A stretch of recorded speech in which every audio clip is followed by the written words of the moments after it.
येवला तालुक्यात सरकारी योजनांचा लाभ गरिबांपर्यंत पोहोचत नसल्याचा मुद्दा पुन्हा एकदा ऐरणीवर आला आहे.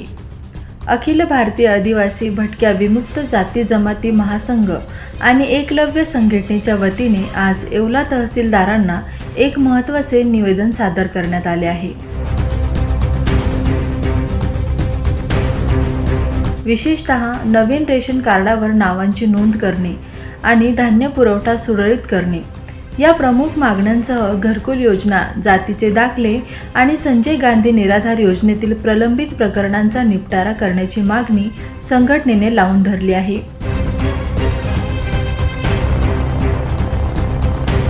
याचवेळी पुरवठा विभागातील एका अधिकाऱ्याच्या कार्यपद्धतीवर प्रश्नचिन्ह उपस्थित करत त्यांच्या बदलीची मागणी करण्यात आली आहे. जोपर्यंत गोरगरिबांना न्याय मिळत नाही तोपर्यंत शांत बसणार नाही आणि गरज पडल्यास तीव्र आंदोलन छेडले जाईल असा इशारा महासंघाचे प्रदेशाध्यक्ष शरद राऊळ यांनी दिला आहे. आता प्रशासन या मागण्यांवर नेमकी काय भूमिका घेते हे पाहणे महत्त्वाचे ठरेल.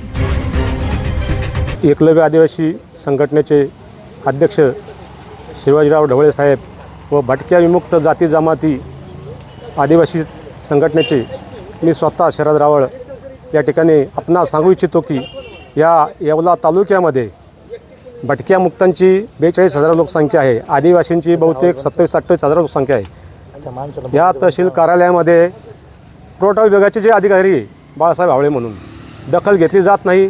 रेशन कार्डाच्या बाबतीमध्ये फार मोठी त्यांनी टाळाटाळ करत आहे. कारण बाहेर काही ज्यांचं ऑनलाईन त्यांनी केंद्र दिले सेवा केंद्र तिथं काही रेशन कार्डाची साईट चालत नाही.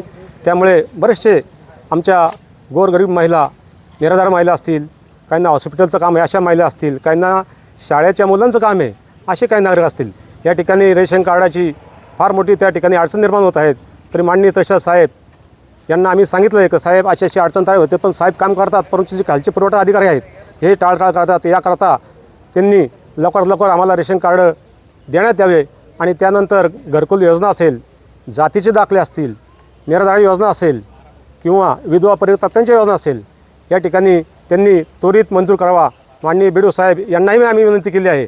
तसेच माझ्याबरोबर शिवाजीराव ढवळे साहेब जे होते त्यांनी पण त्यांना एक नम्र विनंती केली की साहेब या लोकांचे कामं करा गोरगरिबांचे, का जेणेकरून या लोकांना शाळेच्या आता शाळा सुरू झाली त्या मुलांची जी काही अडचण तयार होते दाखल्यांसाठी ते दाखले लवकरात मिळाल्या अशी आम्ही तशा साहेबांनी विनंती केली.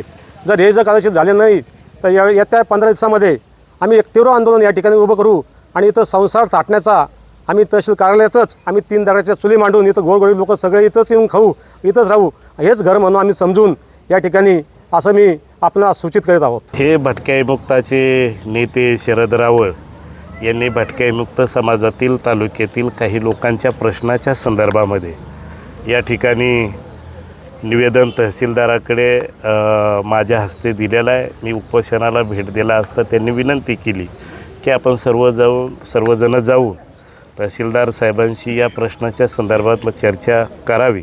निश्चितपणाने तहसीलदाराने त्याला चांगला प्रतिसाद दिलेला आहे. त्यावरती मार्ग काढतील अशा. दाखले नाही आम्हाला, काहीला जागा नाही, काहीला घरकुलं नाही, काही नाही. आम्हाला पगार पाणी पाहिजे. जातीचे दाखले असल्याशिवाय आम्हाला काही देती नाही. ते म्हणतात जातीचे दाखले आणा, इकडं आलं तर ते आम्हाला देती नाही. आम्हाला गरिबाला काही जुमनती नाही. आम्ही गरिबांनी अंगठे बहादुरे, आम्ही काही शाळा शिकेल नाही. आम्ही कुणीकडं पावा. आम्ही इडं आलो म्हणजे तिडून आम्हाला इडं देत्या ग्रामपंचायतले सांगून आमका आणा. इडं आलो का इडून म्हणतात तुम्ही तिडून आणा. तिथले कागद आम्हाला काही देती नाही. याकरता आपण निवेदन दिले, आम्हाला निवेदन दिले तुम्ही याकरता आम्ही इथं निवेदन दिले. आता आम्हाला एवढं 15-3 वारात पाहिजे.